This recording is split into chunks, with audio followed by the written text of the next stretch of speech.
My name is Jill Bowen, CEO of Northwestern Medical Center, and your host of the NMC Health Beat Show, dedicated to discussing important healthcare topics of interest to our community. Today, I am joined by Dr. Suzan White, who is the medical director of Northwestern Partners in Hope and Recovery. And we're going to be talking today about the clinic's new identity and name and where we're at with the clinic. So, Dr. White, thank you for being with us today. I'm delighted to be here, and I'm excited to talk about our new identity. Yeah, and I'm surprised. Now, how long have you been at Northwestern Medical Center? And a little bit about your background, because I'm so surprised when we were talking that you haven't been on the show yet, so. I've been at NMC, short for Northwestern Medical Center, since 2015, November of 2015. And I came here, it was a little bit of a circuitous route. I started out as a painter, and I went to art school in Johnson. I got my master's in fine arts, and then I was a designer for the gift industry, and I realized something was missing, that I wanted to give back in a way that was a little bit more meaningful to me based on where my journey had led. And that brought me to University of Vermont's post-bac pre-med program. And from there, I realized, wow, I'm really interested in this kind of medicine called osteopathy. I'd met a practitioner here in Vermont, and I thought, wow, this is just amazing stuff. And it was that which really brought me to think about, what is the medicine I'm interested in? It's the kind of medicine that treats the mind, the body, and the spirit. And the tenets of osteopathy talk about rational treatment. And what they say is, rational treatment is based on a consideration that the person in front of you has the capacity to heal, that they are made up of a mind, a body, and a spirit, and that the rational treatment of that individual is going to take these things into account. So I headed off from UVM to University of New England, College of Osteopathic Medicine, and I wasn't exactly sure what I was going to do for a bit. I was drawn to some other aspects of osteopathic medicine, but I eventually really got hooked on the idea of a psychiatrist being a doctor of the soul. And my residency director, where I ended up, which was at Berkshire Medical Center in Massachusetts, he always talked about that. Psychiatry is a little bit like being a doctor of the soul. And I thought, wow, that's pretty profound. And if you can help people on such an incredible level to figure out what's missing in their lives, where they are, what their purpose is on the planet, a lot of other things will fall into place that may affect their overall health in other ways. And it was while I was in my psychiatry residency training, I realized that people coming in being treated for addiction had a lot going on. They had a lot of issues with trauma. They had significant problems with other mental health diagnoses, and a lot of them were feeling so much shame. And while I was in my training, the field of addiction medicine wasn't quite where it is now. And I realized that I had this, what seemed like unique ability to be non-judgmental. And that was so key for being able to connect with the patients where they were. And that's been something that's continued to be of tremendous importance to me doing the work I do now. That was a long answer to your question. I know, but you took me on a journey. It was beautiful. of how you found your passion. So, and thank you for being part of Northwestern Medical Center, because that passion is impacting so many people. So let's talk about the identity of this clinic and the reason for the change and how it has evolved right here under your leadership. Well, I was delighted to come back to Vermont. I missed it terribly when I was gone, so I jumped at the chance to come back, and I realized that this community was particularly hard hit, and I had developed a skill set in my absence that would serve this community very well. When I arrived to the clinic that was named the Comprehensive Pain Clinic, and I'm going to confess, I never liked the name. Yeah, me either. Oh, So good. I love this change. Okay, good. So I arrived and it had two missions. One mission was to help people with chronic pain, and the other mission was to treat people with addiction. And I came in on the treating people with addiction side and also providing psychiatric, emotional, mental health support to the people who were suffering with chronic pain. And as time went on, there were changes that occurred. One of them being that the physician who was overseeing the pain prescribing and the opioid prescribing on the pain treatment side, he left. Okay. And at the same time, there were CDC recommendations that really changed opioid prescribing, and the decision was made to return the patients who were being treated for chronic pain back to their primary care physicians. And that was a really tremendous opportunity for us to expand our presence and to take over the clinic to better meet the needs of the community. Because the community needs assessments over the years that I have been here have consistently stated that mental health and addiction Absolutely. are top priorities. Yes. And what I found, once I became the medical director, was that, wow, we are trying to do so much and we are a little bit cramped and we need some more resources, because we began to expand our offerings, and we've got more people on board, and we need more room, and we're really excited about some of the changes that are underway, and we're also excited about the things that we've already put in place to really wrap around the patients when they come in. So the program continues to evolve. And that being said, I'm really proud of what we have already accomplished. We like to call ourselves a super spoke.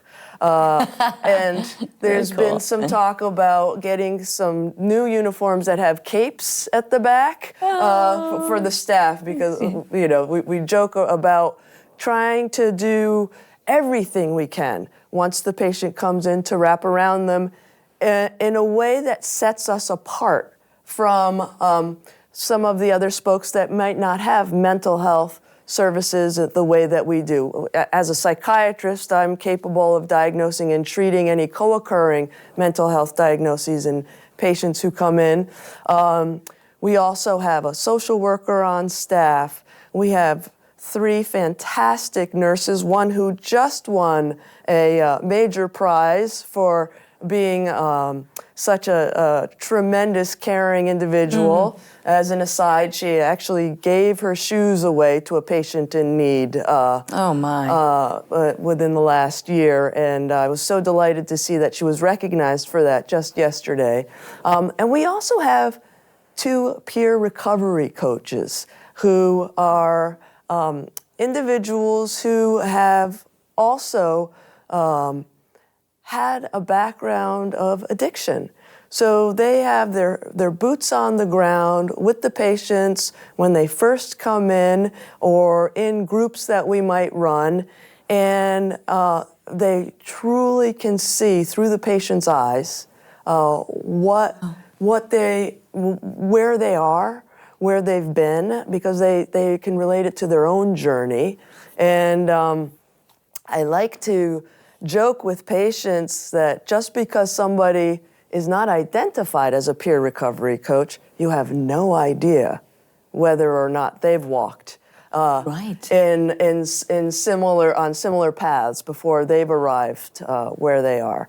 So we have an absolute wealth, including, I don't want to leave out the front staff who are just so great at knowing what's going on with the patients and on where they need to be put in the schedule and how to, help relay messages about what needs to happen. So we've got this incredibly tight-knit team that actually almost operates as a work family. Where people who have come in who have done trainings for us as a team have commented on how much synergy there is in the team, and I think it's because we're all united in our passion for helping. How powerful. Yeah. For helping serve the most, I would say in some cases, underserved patients in the community.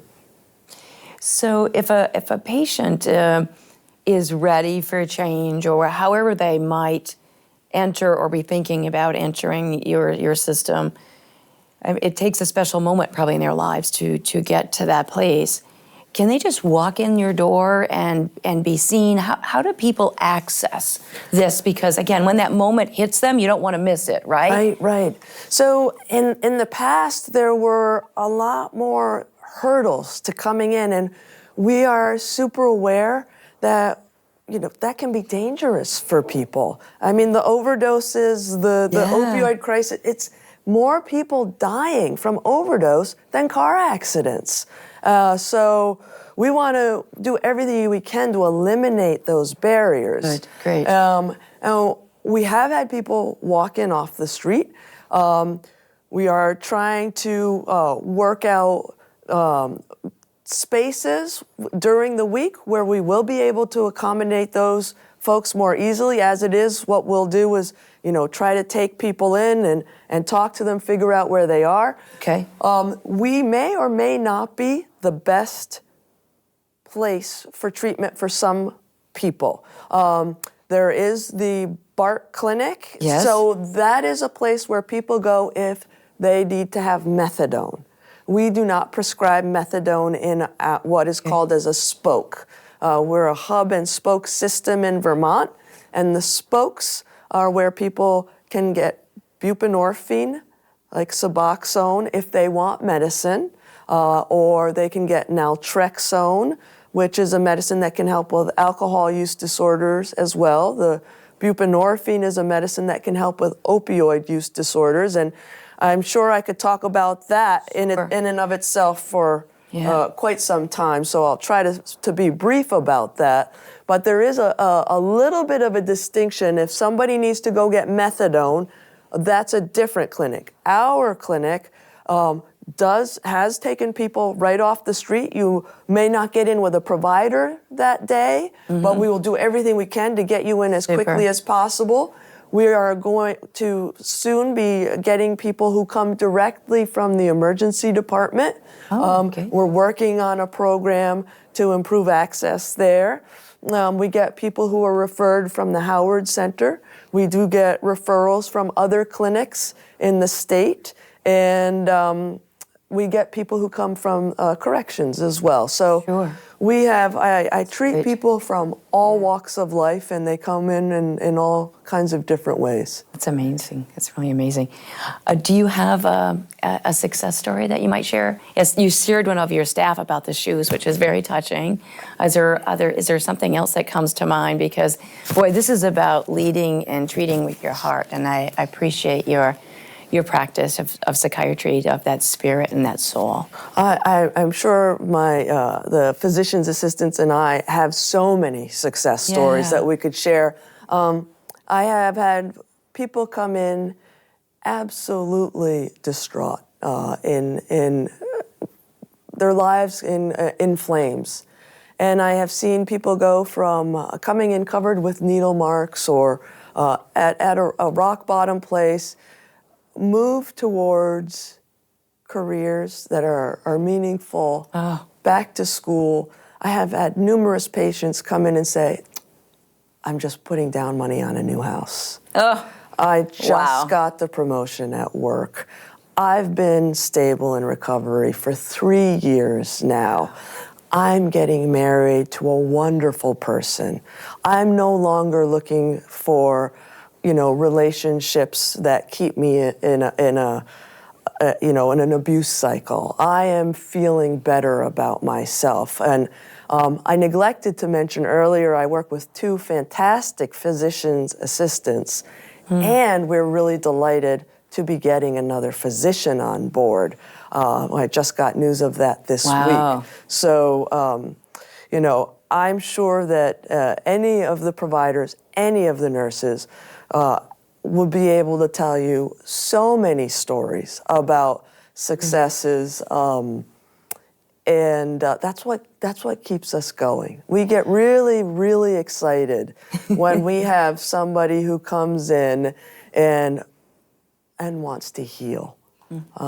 And that's what we're about, because I have to say, I was at an administrative meeting the other day, it was earlier this month, and one of the administrators said, well, doctors can just prescribe the medications. That's what doctors are for. That's what they do best. And I said, oof, I'm getting a little upset about that, because that's not how I see what I do. I see myself as holding a light to help guide people towards their best selves, to help them heal.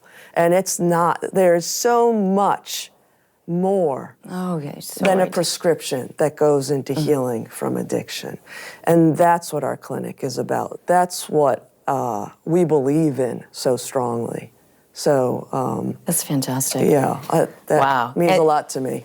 I can feel that, and I can feel the name change to one of the heart of partnering for hope and recovery. Yeah. So you've just described to us, and we've been able to not only hear it from you, to feel it from you, to bring that alive, that name. The great thing is the patients chose the name. Oh my gosh! I had a piece of paper near my desk. I said, give me an idea for a new name, and I had a whole page filled, and so after we filled up the page with suggestions, I said, okay, which one gets your vote? And this was a name that was chosen by consensus of the patients and the staff. So, and that really also, the word partners in there means a lot, because I believe so much in shared decision making. Yes. There's a lot of information about how when a patient has input into their treatment goes better, which makes a lot of sense. It makes sense for me. If I go in, I want somebody to listen to what I have to say. Exactly. And shared decision-making is reflected in the word partners. Yeah, thank you. Wow, our time has come to a close, but I can tell you're going to be coming back. Okay. Because we want to hear more about this, and we want to meet your team, and so, because this is about a community, taking care of our community. And we want folks to know we're here for them, and when that moment that hits them, that it's time to make that change, and you're guiding them in their journey to be their best self. Fantastic. Thank you so much for this opportunity. Yeah, thank you. Thank you for your great work and your teams, and it's amazing work, and you're making a difference. It's an honor. Yeah, it's an honor. Thank you. Well, we close out this session. I'm Jill Bowen, the CEO of Northwestern Medical Center, and your host of the Health Beat Show today. I'm totally touched. Please reach out to us to be a partner in hope and recovery. Thank you.